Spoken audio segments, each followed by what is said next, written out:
জলবায়ু পরিবর্তন শুধুমাত্র দুর্যোগ তৈরি করে না, প্রতিদিনের জীবনযাপনকেও কঠিন করে তোলে। গ্রামে জীবিকা নির্বাহ করতে না পেরে ক্রমাগত মানুষ শহরমুখী হচ্ছেন এবং এতে শহরের আবাসন ব্যবস্থার উপরে চাপ বাড়ছে। আর তার সঙ্গে সম্পর্কিত জলবায়ু ঝুঁকির কারণে যে অঞ্চল একসময় নিরাপদ বলে বিবেচিত হতো তা ক্রমাগত বিপজ্জনক হয়ে উঠছে। বাড়ছে বাড়ি ভাড়া, দৈনন্দিন খরচ, জীবন হয়ে উঠছে ব্যয়বহুল এবং এই পরিস্থিতি অনেককেই আয়ের নিচের স্তরে ঠেলে দিচ্ছে। বাড়ি ভাড়া বা ঋণের কিস্তি দিয়ে থাকলে আপনি নিশ্চয়ই লক্ষ্য করেছেন বাসস্থানের খরচ অস্বাভাবিক বেড়ে গেছে। বিশ্বের অনেক জায়গাতেই কম বেশি এই চিত্র দেখা যাচ্ছে। সবাই এখন বিশেষ এক সমস্যা নিয়ে আলোচনা করছেন। Gentrification. শহরগুলিতে মানুষের ভিড় বাড়ছে, বিনিয়োগকারীরা যত্রতত্র আবাসন বানাচ্ছেন, মুদ্রাস্ফীতি বাড়ছে, নির্মাণের খরচ আকাশ ছোঁয়া। সবকিছু মিলে বিশ্বজুড়ে বাসস্থান সংকট তৈরি হয়েছে।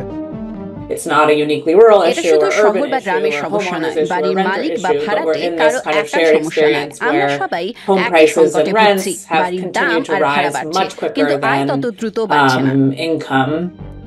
ভাড়া সবচেয়ে দ্রুত বাড়ছে এমন শহরগুলির অর্ধেকই রয়েছে উন্নয়নশীল দেশগুলোতে।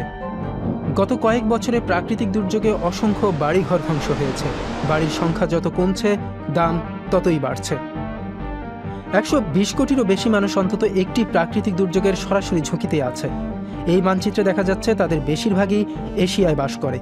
আমেরিকাতেও প্রায় 1/3 পরিবার প্রাকৃতিক দুর্যোগের ঝুঁকিতে রয়েছে।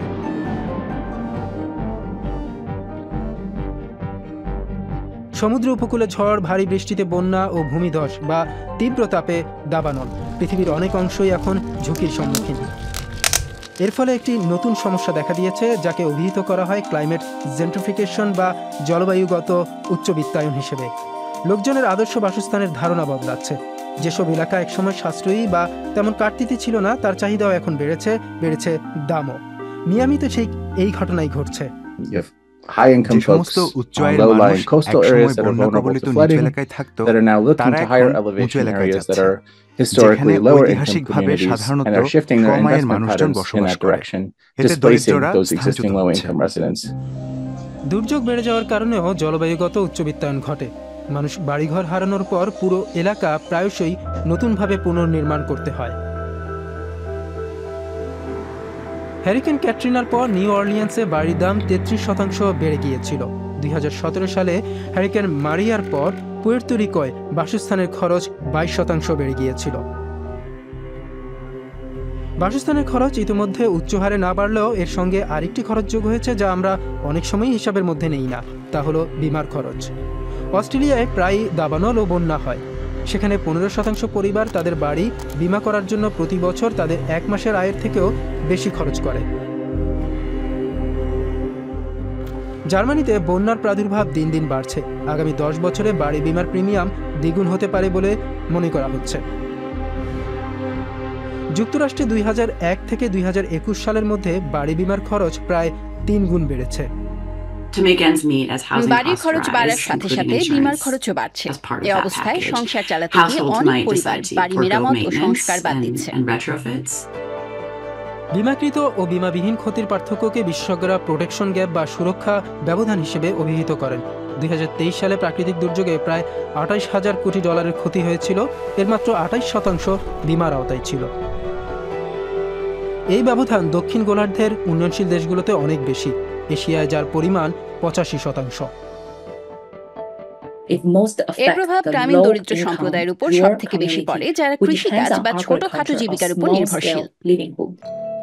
এশিয়ায় নানা ধরনের জলবায়ুগত দুর্যোগের ঝুঁকির কারণে কোটি কোটি মানুষ বিপদে আছে। এসব কারণে বিমা শিল্পও সমস্যায় পড়েছে।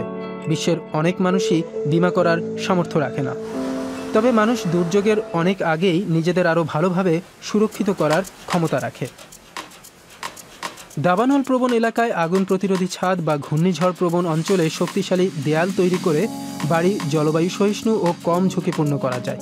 এতে খরচ হলেও দীর্ঘমেয়াদী ক্ষেত্রে ক্ষতির তুলনায় তা কিছুই নয়, আর এতে জীবনও রক্ষা পায়। বড় মাপের সরকারি বিনিয়োগে পুরো এলাকার পরিকাঠামো নিরাপদ করা যায়। থাইল্যান্ড থেকে বার্লিন পর্যন্ত স্পঞ্জ সিটি প্রকল্পের আওতায় গাছপালা ও শ্যাওলা সমৃদ্ধ জল শোষণকারী পথ তৈরি করা হচ্ছে।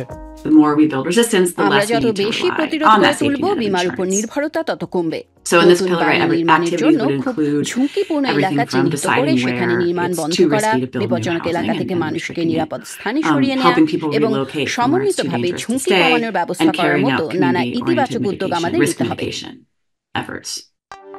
আরেকটি সমস্যা হলো বাসস্থান বেছে নেওয়ার সময় অনেকেই জলবায়ু পরিবর্তনের ঝুঁকিকে গুরুত্ব দেয় না।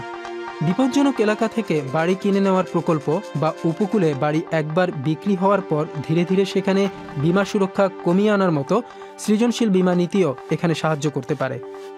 এসব ব্যবস্থা দুর্যোগের প্রভাব কিছুটা কমাবে, তবে প্রস্তুত হতে গেলে সঠিকভাবে ঝুঁকি অনুমান করাও জরুরি। সারা বিশ্বে আমরা দুর্যোগের তীব্রতা বাড়তে দেখব, আরো অনিশ্চয়তা দেখব, সম্ভবত আরো ঠান্ডা শীত, আরো গরম গ্রীষ্ম, নানা ধরনের আরো ভয়ঙ্কর ঝড় দেখতে পাবো। বীমা শিল্পকে এজন্য সব ধরনের দুর্যোগে কাজে লাগবে এমন সহজলভ্য পরিকল্পনা তৈরি করতে হচ্ছে। এই বীমা বিভিন্ন দেশে থাকা বাধ্যতামূলক স্বাস্থ্য বীমার মতো না হলেও সহজলভ্য হবে। স্পেন, ফ্রান্স ও সুইজারল্যান্ডের মতো দেশগুলো দুর্যোগ সুরক্ষাকে সাধারণ বীমা বা অনেক ক্ষেত্রে বাধ্যতামূলক বাড়ি বীমার মধ্যেই অন্তর্ভুক্ত করে। অনেক ক্ষেত্রে এতে সরকারি সহায়তা থাকে।